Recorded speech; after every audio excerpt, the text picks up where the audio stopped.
James Ali. Thank you very much. Let's take our seats. Good morning, everybody. I think I should give my address in Kiswahili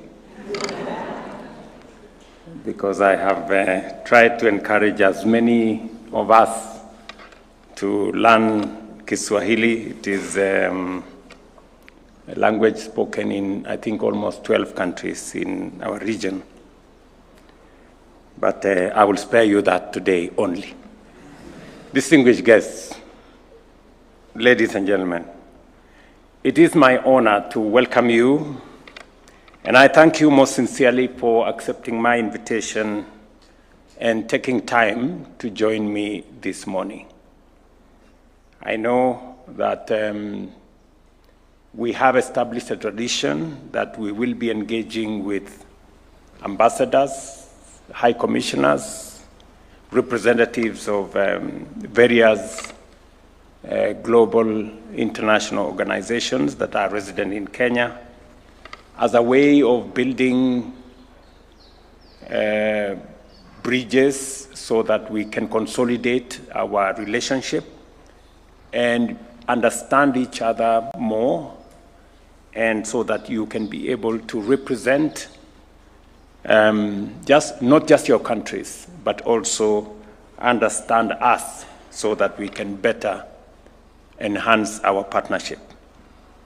That's why we established this annual engagement as a deliberate and regular feature of our diplomatic calendar in recognition of the essential role that sustained consultations with resident diplomatic corps plays in advancing cooperation and understanding.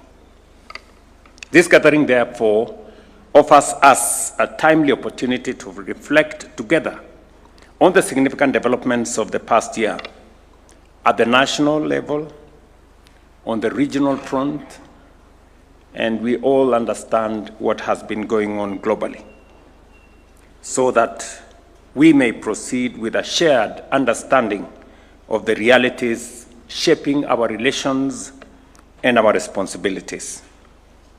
Excellencies, 2025 marked a defining phase in Kenya's socio-economic development journey. It stands out as a period when many of the reforms and strategic initiatives undertaken by this administration began to yield measurable and visible results. Across key sectors, policy choices have translated into tangible progress, affirming both the soundness of our direction and the resilience of our people. These gains have strengthened confidence in the course of our economy, deepened social cohesion, and laid firmer foundation for inclusive and sustainable growth in the years ahead. Central to the progress recorded in the past year is the continued expansion of some of our signature projects. Just to give you maybe 3 or 4 areas that were of critical concern to this administration. As we all understand, we emerged in 2022 from the adverse effects of COVID, from the serious challenges that came as a result of the situation of conflict in Europe, and the many other commodity issues that came into play. And as a result, most of our economies were constrained. Our fiscal space was limited, and debt became a very serious challenge to many countries, including Kenya. In fact, statistics showed that Kenya had one of the biggest Eurobond in our part of the world. And many people were wondering. I remember even the Secretary General of the United Nations, my friend Antonio Guterres, asking me what's going to happen when this thing falls apart and Kenya defaults. Because to many, it was no longer if, it was when. But by God's grace, we managed to consolidate our economy. Kenya actually was listed to be among 6 countries that would default. Fortunately for us, 5 of our colleagues defaulted, Kenya did not. And we had to make very difficult policy choices, sometimes very uncomfortable. I remember my first assignment when I sat in a room called number 6 in that building was to reduce our budget by 300 billion shillings and to put a stop to some of the subsidies on fuel, on unga, that weren't really getting to the people, but costing us an arm and a leg. Today, sorry, thank you. Today, with confidence, I think we have taken the corner. Our economy is much more stable than it was at that time, as you're all aware. Our inflation, which was way around 9%, now is at 4.4, 4.5. Our exchange rate that had run amok is now stabilized for the last year and a half, almost 2 years actually, at 128, 129. And our dollar reserves, which had also dwindled to about $5.7 billion in 2022, we now have the highest foreign exchange reserves in Kenya's history at $12.3 billion. So we have,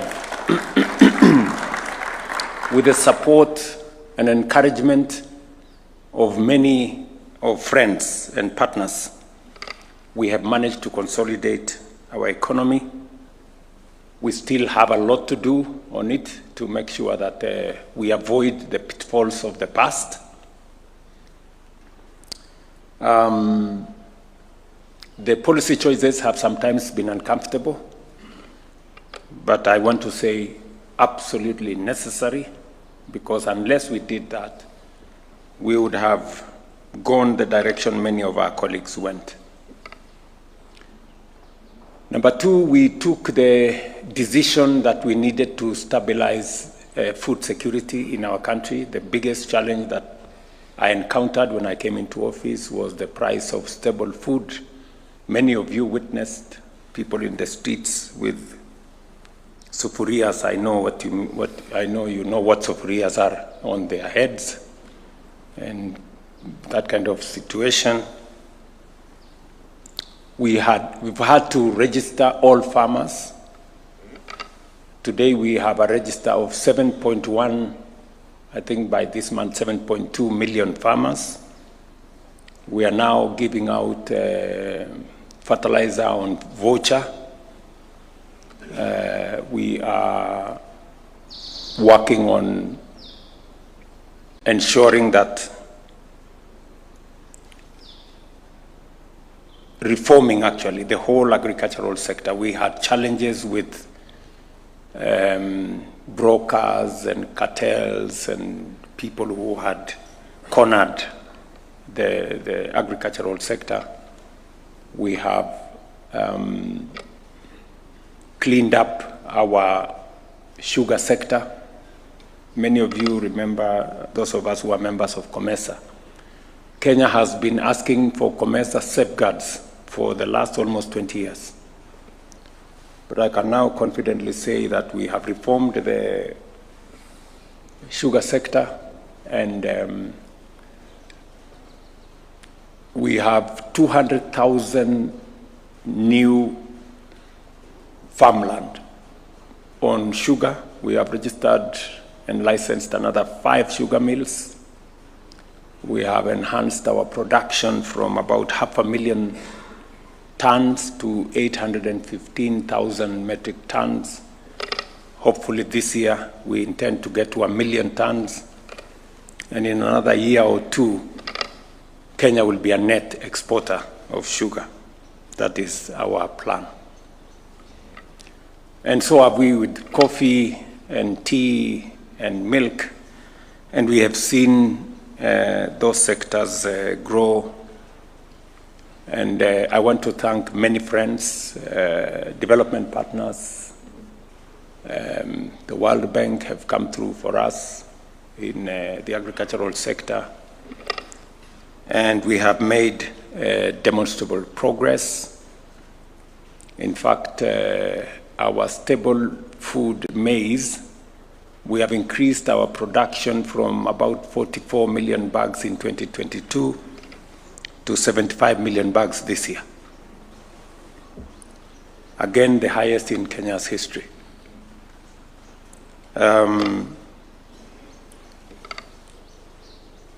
As you're all aware, we had also a very big challenge with education. Close to 23 universities were technically insolvent because the funding model that existed did not work. We had challenges with the competence-based curriculum. There was a misalignment between teachers, students, and other stakeholders. And that is why I immediately, upon coming into office, I set up a presidential working party that gave us recommendations. We have implemented those recommendations and aligned them with our manifesto. And that has seen us build an extra 23,000 classrooms. I must again commend the World Bank for coming through to us, for partnering with us in the building of those new classrooms. We have hired an extra 100,000 teachers in the last 3 years. In fact, 1/3 of all the teachers teaching in Kenya today were hired in the last 3 years to close the gap on teacher-student ratio. We still have a small challenge on laboratories. Again, I want to thank development partners for coming through with us. We are now constructing 1,600 laboratories in different schools, especially those in rural areas and some in our informal settlements.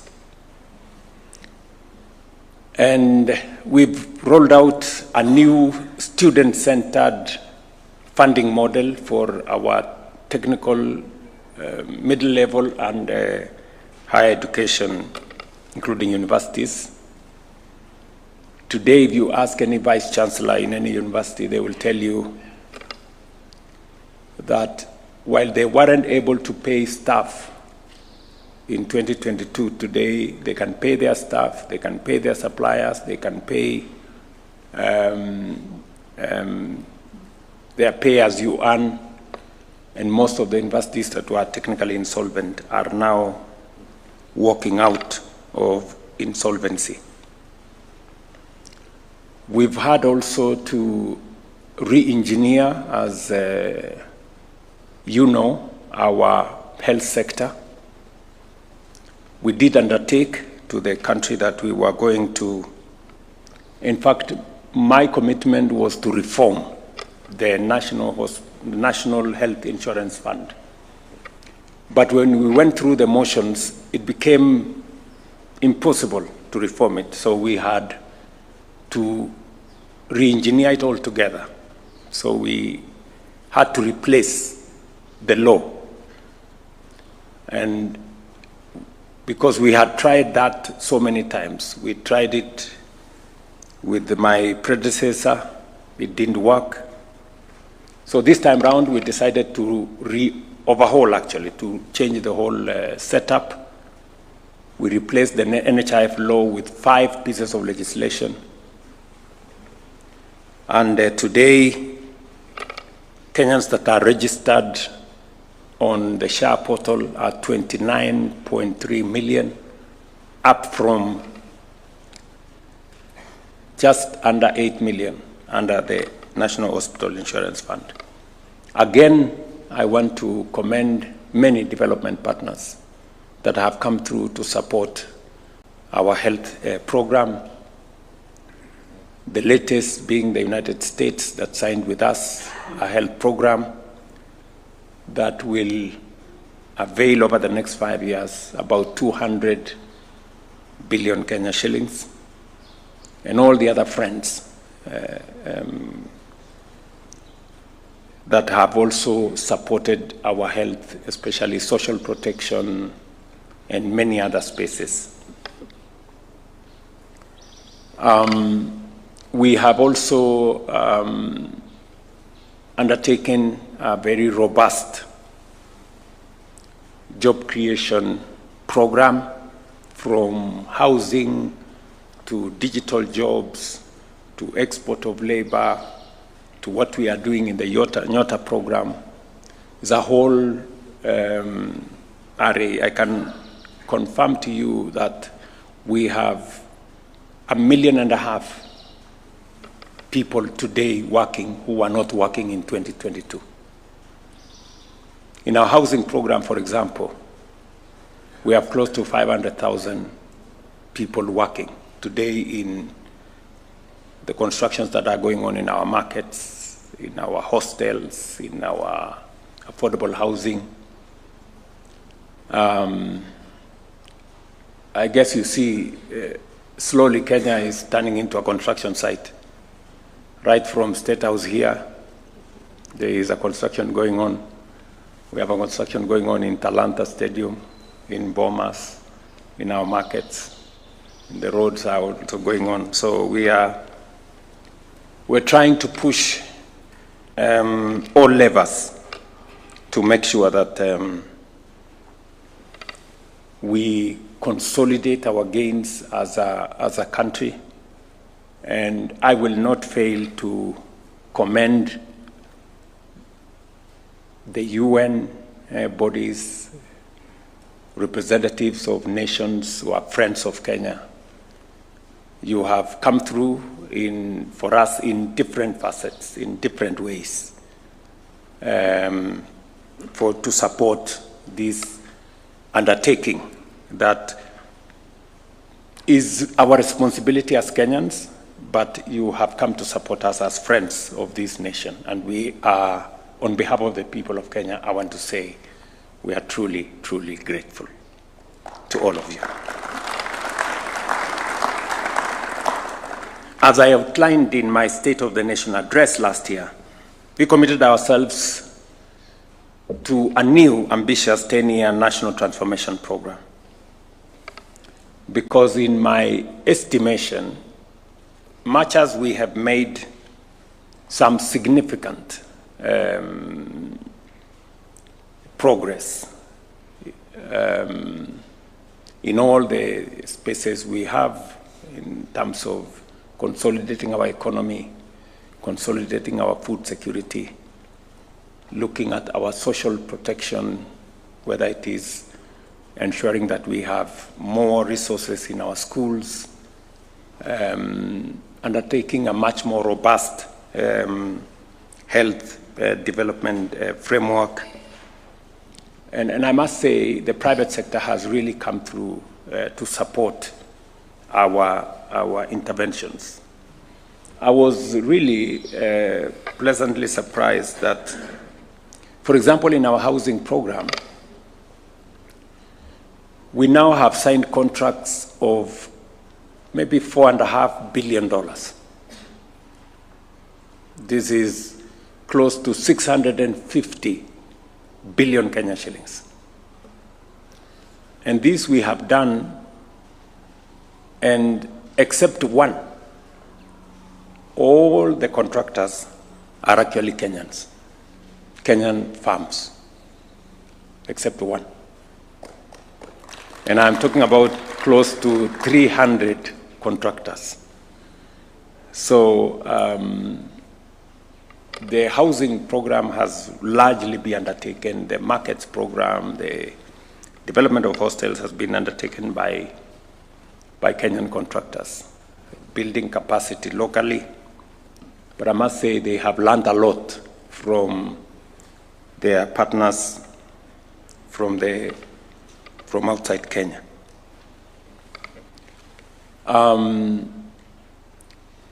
We did also undertake one very important subject that is a conversation that has been going on in Kenya.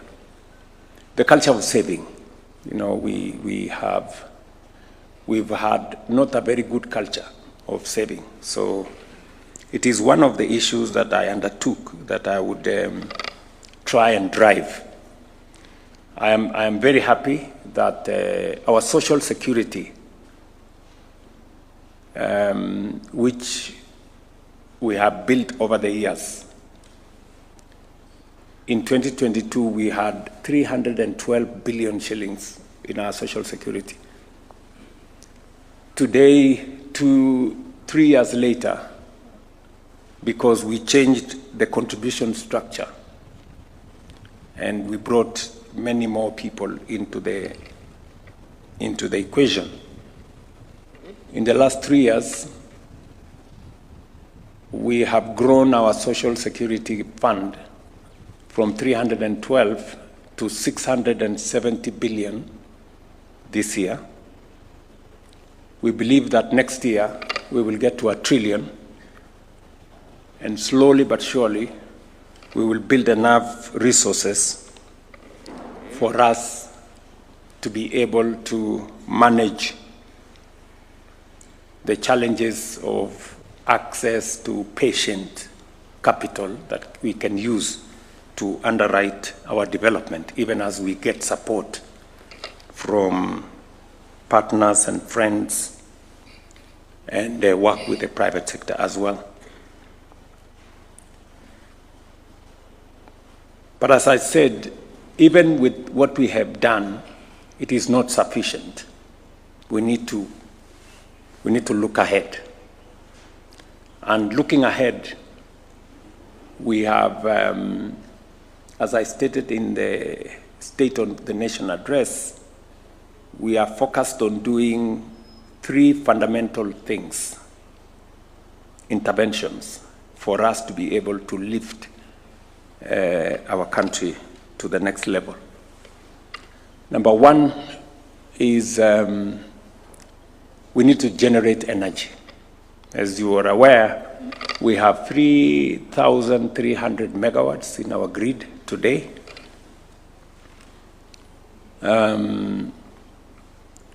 For us to undertake the kind of technology transition, industrialization, and manufacturing that is necessary for us to move the country to the next level, we need energy. And we have good reserves of renewable energy in geothermal. I think we have capacity of another 10,000 megawatts. We have another 20,000, maybe more, of wind energy. We have a lot more of solar. So we anticipate to generate 10,000 megawatts of energy in the next 7 years. That is the plan. This will require not just public money. Of course, we are going to provide public money, but we will need to crowd in private sector money, money from other entities, investors, pension funds, venture capital, and many other people who have resources to invest in that space. Number two is we need to expand our infrastructure. We're still not yet there.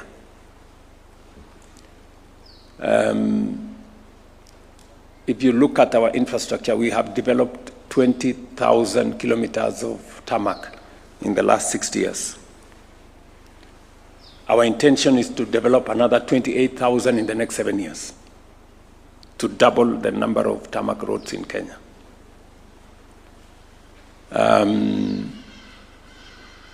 We already are on course. We have mapped out what the areas are, and we believe that we can raise the resources to undertake this transformation. That includes the modernization of our airports, starting with Jomo Kenyatta, extending the railway from Naivasha to Kisumu and onward to Uganda, then to the region. Actually, the railway, I think we've already set a date. We have found the resources, both public and private. So we will be starting the construction and launching the same in March this year. Again, we have finalized the discussions with the airport. We also want to modernize our airport. All of you know we don't have much of an airport. You know, our airport is the arrival is on the tarmac.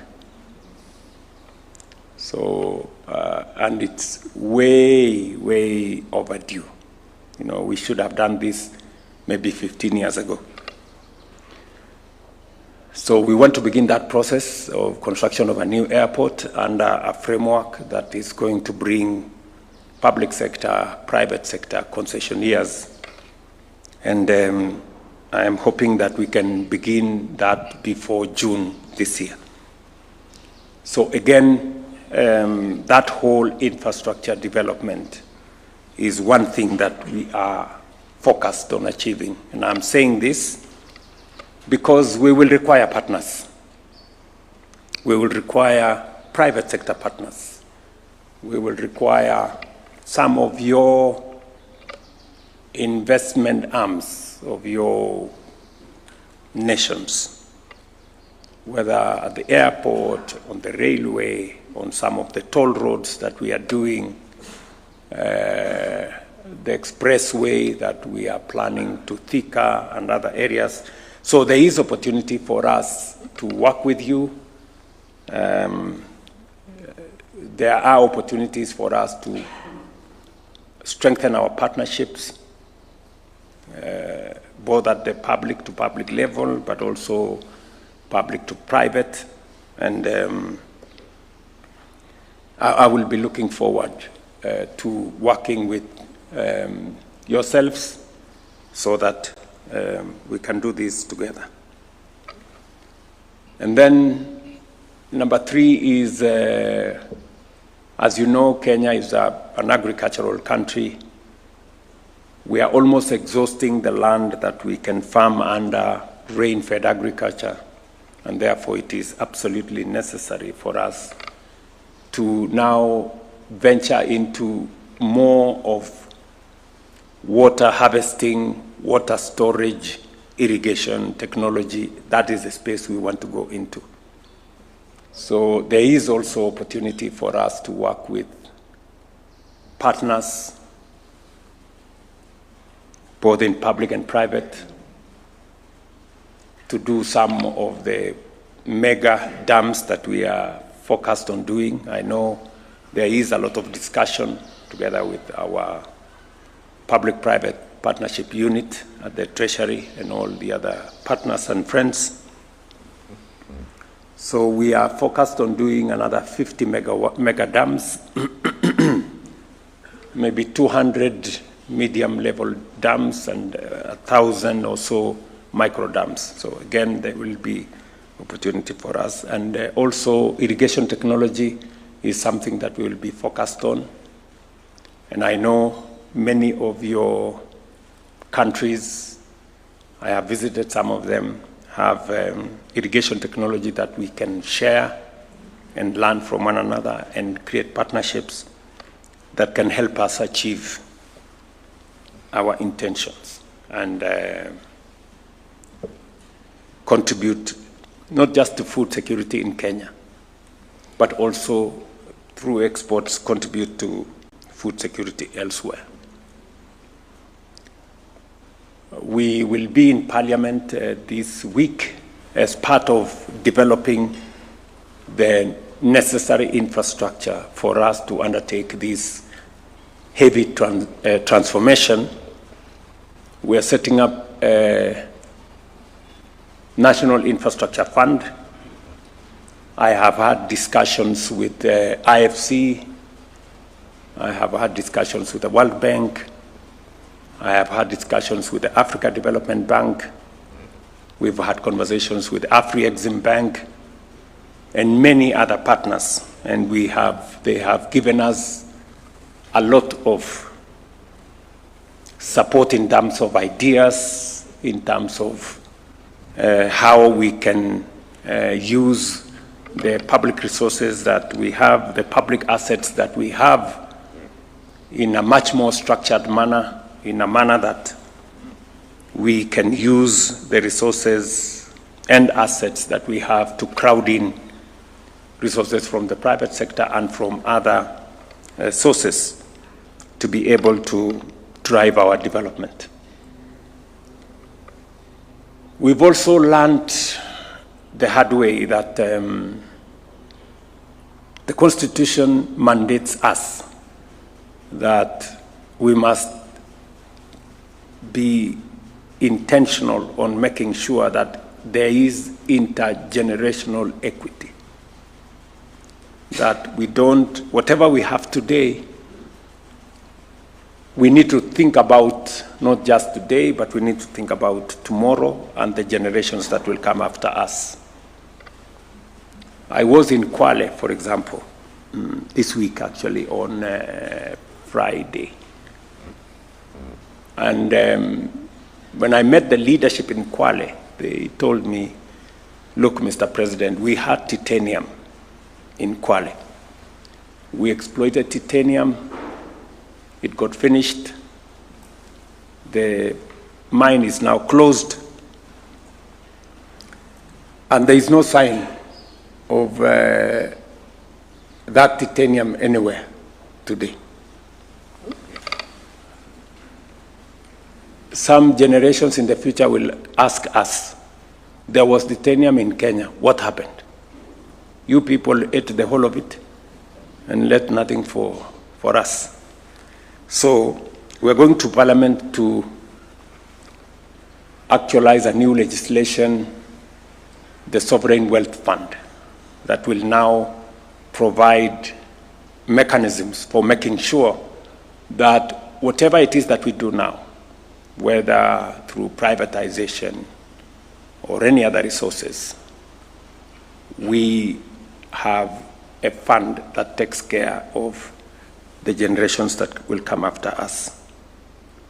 Again, we have areas that we will learn from some of you. We will work together so that the Sovereign Wealth Fund will secure intergenerational equity and enhance resilience to external shocks through disciplined, transparent, and long-term stewardship of national resources. Excellencies, in 2025, Kenya continued to deepen bilateral relations across Europe, the Middle East, Africa, Asia, and the Americas. These engagements strengthened cooperation in trade, investment, security, migration, climate action, education, and technology, while expanding people-to-people exchanges. I am very happy that in the last 3 years we have been able to conclude sign, ratify the Economic Partnership Agreement with Europe. It was quite a very proud moment to sign that contract here. We have also concluded the CEPA agreement with the UAE. We have also almost concluded now the agreement with China. And my Minister for Trade will be leaving the day after tomorrow to conclude the negotiation, the bilateral trade agreement with the United States. And we are aligning more so that we can build a stronger ecosystem of trade partnerships that will allow us to do more with many friends across the globe. We look forward to further widening and deepening diplomatic engagement in 2026 as we advance bilateral cooperation frameworks globally, promote peace and security, strengthen trade and investment ties, expand scientific, technological, and cultural exchanges, foster regional integration, facilitate labor mobility, and harness collective efforts towards shared continental and multilateral aspirations. The principles of Pan-Africanism, good neighborliness, and regionalism continues to shape our diplomacy. Kenya currently serves as the chair of the East African Community and will chair the Common Markets for Eastern and Southern Africa Authority later this year. These responsibilities align with Kenya's long-term standing view that enhanced regional cooperation remains central to Africa's economic transformation and sustainable development in general. At the continental level, Kenya continues to contribute to Africa's institutional strengthening.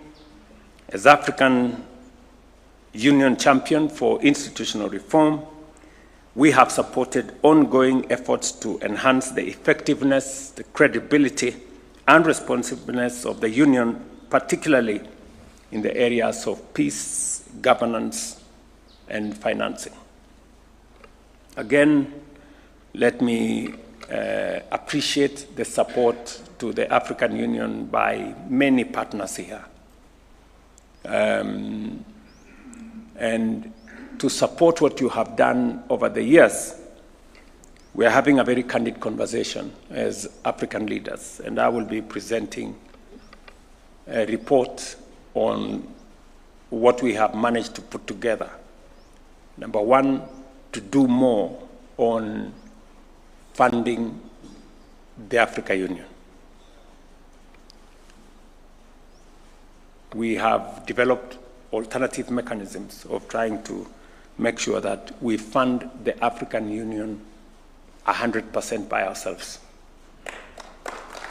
so that whatever partnership exists will be additional to what we are doing as leaders and as countries in this continent. Number two, we are looking at the peace and security infrastructure. The peace fund we have at the AU require re-engineering. We have made proposals, and we will ask for support from friends and partners so that African peace interventions, as was passed by the UN resolution, I think 2279 or thereabout, that says that African Union or African peace security interventions will be funded by assessed contributions of the UN, so that we can be able to take charge of the hotspots in our region. But aside from that, we are also looking at what we can do on the African standby force to be able to manage the security challenges in our region more. I will be making this presentation to my colleagues this weekend. we are also looking at making the African Union much more accountable. Today, there is a disconnect between the Pan-African Parliament and the executive institution of the African Union. We want to see how budgets can be approved, improve the efficacy of the Pan-African Parliament, and we've made concrete proposals on that, how that can be done. And then finally, we want to create much more accountability by finally bringing into force the African Court of Justice. Today, if there are disputes between institutions of the AU, there is no mechanism of adjudicating. Today, if there are disputes between countries, there is no mechanism of adjudication.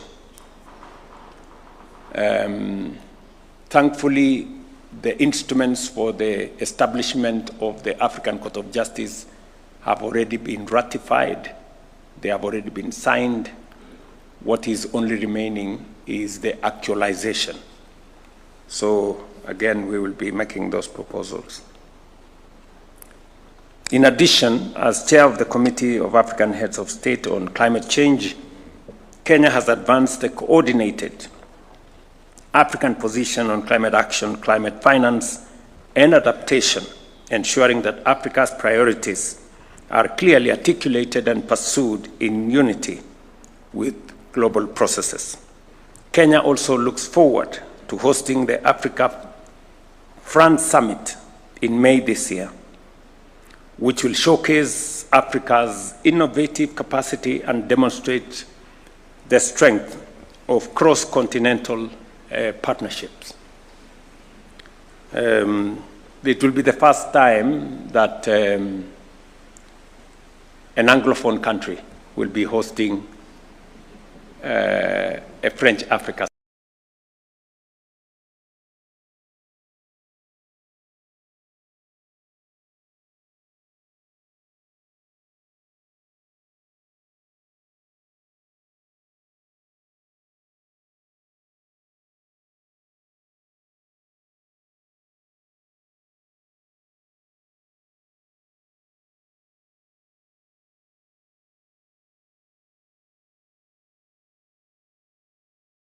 Opportunity for us to finally reduce the sharp edges between Francophone and Anglophone and try and consolidate our partnerships as one region.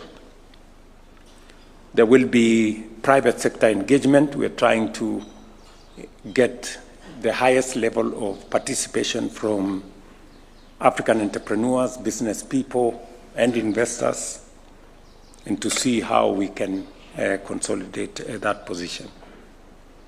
I have talked to colleagues around the continent, and we are making very good progress on colleagues that will be attending.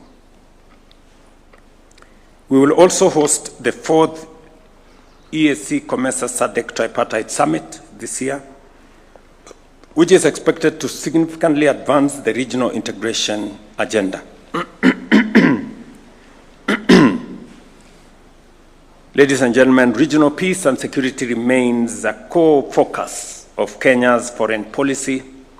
Stability in the Horn of Africa and the Great Lakes region is inseparable from our own national security, economic prospects, and development trajectory. Kenya, therefore, remains actively engaged in regional and continental efforts to prevent conflict escalation, strengthen governance, and build resilience in fragile and conflict-affected areas. In the Great Lakes region, Kenya has played an active role in efforts to reduce tensions and advance dialogue among parties in the Democratic Republic of Congo. Together with His Excellency Emerson Mnangagwa, President of the Republic of Zimbabwe, I co-chaired several EAC SADC summits, which culminated in the merger of the Nairobi and Luanda processes, strengthening coherence and reaffirming regional ownership of this peace framework. In December last year, I also witnessed the signing of the Washington Accord for Peace and Prosperity between the governments of the Democratic Republic of Congo and Rwanda, marking an important diplomatic milestone. Kenya maintains that international initiatives, including the Washington and Doha processes, must reinforce and remain aligned with a consolidated African-led framework to support sustainable outcomes. In Sudan, Kenya remains deeply concerned by the ongoing conflict and its grave humanitarian consequences. There cannot be any military solution, in my very honest opinion, to that conflict. An inclusive process, a civilian-led intervention that brings parties on board, in my opinion, is the only viable path forward. I have had a candid conversation with friends across the continent, with friends across the globe. I have brought up this issue with President Trump. I have brought up this issue with President Macron. I have brought up this issue with the new Chancellor of Germany. My minister here has been to the UK. We have had many engagements. It is still my and Kenya's concern that the situation in Sudan is grave. It is very serious. And global attention must be focused in Sudan, because what is going on in Sudan is completely inhuman. And the international community must do whatever it takes to make sure that we take charge of that situation. Kenya, we will play our role. We have offered a place for dialogue here in Nairobi. We have offered corridors of humanitarian support where it is needed. We have serviced Sudan in the past from Lokichogio Airport here in Turkana. I have made all that available to the international community, and we will play our part in making sure that we deal with the situation in Sudan. In South Sudan, Kenya reiterates its call to all parties to fully honor their commitments under the revitalized peace agreement. I did speak last evening with President Salva Kiir, and hopefully we will be able to have a meeting later this week or early next week, because the Tumaini initiative that was, in my opinion, a viable pathway towards resolving the issue in South Sudan was sabotaged by political interests.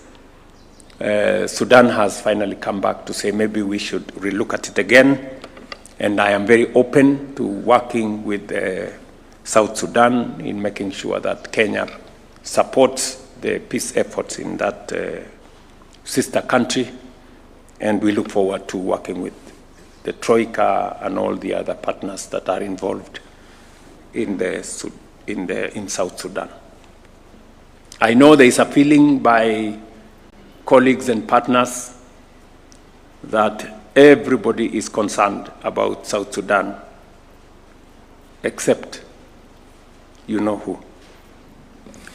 In Somalia, Kenya continues to encourage constructive dialogue between the federal government and the federal member states as the foundation for national cohesion and effective governance. We underscore the importance of predictable financing and a conditions-based transition in the Africa Union support and stabilization mission to safeguard hard-won gains that may go to waste if we do not manage the transition properly.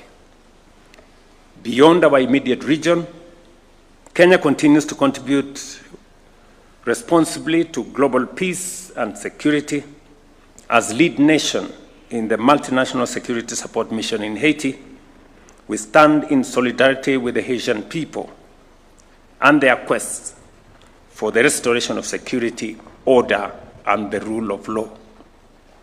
We are now focused on a coordinated and orderly transition of that mission to the gang suppression force, supported by adequate international financing, strengthened command structures, and a United Nations Support Office, measures essential to consolidate progress and prevent relapse into instability. A lot has been achieved, not as much as we would have wanted, but there is progress that had been achieved that needs to be safeguarded, and then whatever needs to be done should be done. In 2025, ladies and gentlemen, Kenya played an active and constructive role in global efforts to reform development financing, strengthen peace operations, and advance sustainable development in a manner that is inclusive, equitable, and responsive to contemporary realities. At the 4th International Conference on Financing for Development, held in Seville in Spain, Kenya joined the international community in renewing and reviewing progress under the Addis Ababa Action Agenda while confronting emerging global financing constraints. Our engagement underscored the urgent need to reform the global financing architecture to better support domestic resource mobilization, sustainable debt management, and the mobilization of private capital for development. At the same time, Kenya's commitment to global environmental governance was demonstrated during the 7th session of the United Nations Environmental Assembly, held here in Nairobi, where Kenya called for the translation of global declarations, including the outcomes of COP30, into concrete action addressing climate change, biodiversity loss, and pollution in ways that are visible in people's lives and protective of future generations. Our leadership in environmental diplomacy also extends to ocean governance.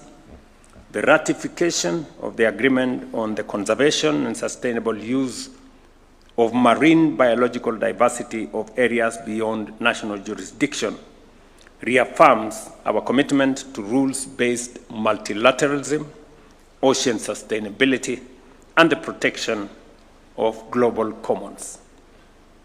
In June 2026, Kenya will host the 11th Our Oceans Conference under the theme, Our Ocean, Our Heritage, Our Future.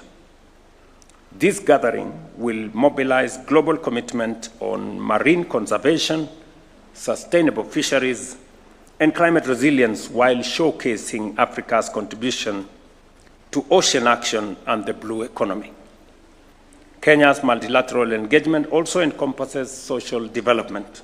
At the World Summit for Social Development held in Doha, Qatar, we reaffirmed that poverty eradication, decent work, and social inclusion are inseparable from sustainable development. These principles continue to guide both our domestic policy and our international partnerships. Excellencies, ladies and gentlemen, Kenya remains a firm proponent of a rules-based international order. Amid growing global instability, we reaffirm our commitment to sovereignty and territorial integrity as enshrined in the Charter of the United Nations. As the UN marks its 80th anniversary, the world stands at a critical inflection point with multilateralism under increasing strain. It is our firm belief that a strong United Nations and a steadfast adherence to multilateral principles remains indispensable in addressing the complex and interconnected challenges of our time. We are proud to host the only United Nations headquarters in the Global South and remain committed to providing the political, security, and infrastructural support necessary to expand the UN presence in Kenya. Pangura knows that. She used to send me very long messages. We have this problem, you need to sort out. Now the messages are becoming shorter, but they are still coming. We recognize the United Nations remains one of humanity's greatest collective achievements. Yet persistent funding shortfalls and administrative constraints continue to limit its efficacy and responsiveness. Kenya therefore supports renewed efforts to strengthen and adequately resource the UN system.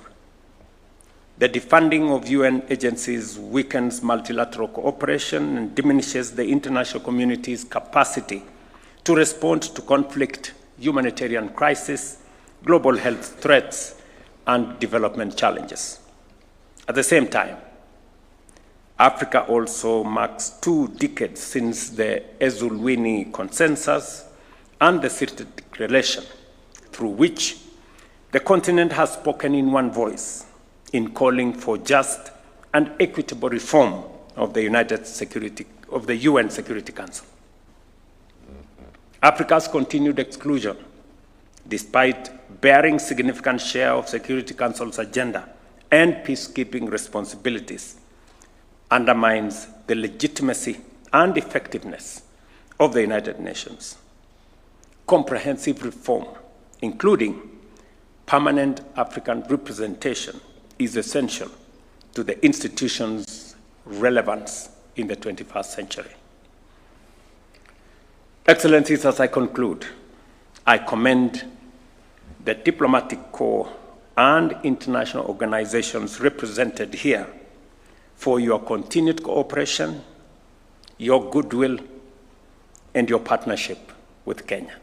We truly appreciate, and we don't take it for granted. As we progress in 2026, let us deepen collaboration and ensure that our shared efforts translate into measurable and meaningful outcomes for our peoples and for humanity. Thank you very much for your attention. And as I have always said, I look forward to working with you. Thank you very much.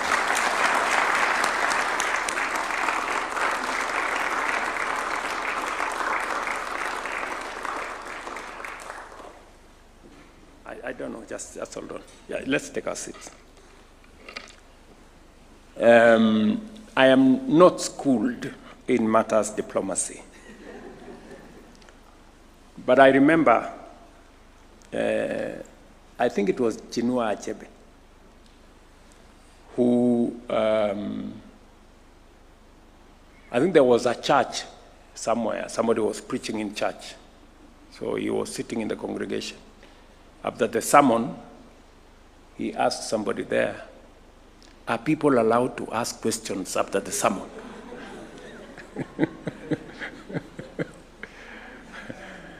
So I don't know whether in diplomacy, are people allowed to ask any clarifications if there is need for any? I don't know.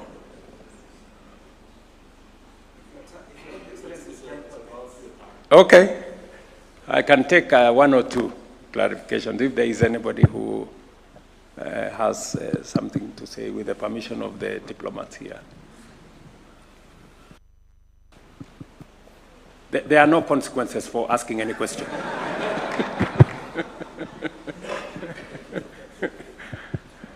Okay. My good friend, and by the way, my good friend from Morocco, we did open also a diplomatic office in Morocco. We opened one in the last, we also opened one in Côte d'Ivoire. We opened one in Haiti. We've opened one in Denmark. We will now be sending somebody to Vatican, and I think we've also opened one in Guangzhou. Is it? A consulate in Guangzhou. So, thank you, Mr. President. Ambassador. Thank you for your time. I will dare to ask Your Excellency about as a champion of institutional reform at the EU. Your Excellency has spoken with many issues that you have planned to reform at the EU. Yes. But I think the CFTA... At the AU, not EU. No, African Union. Yes, yes. Yes. But there is one aspect that should be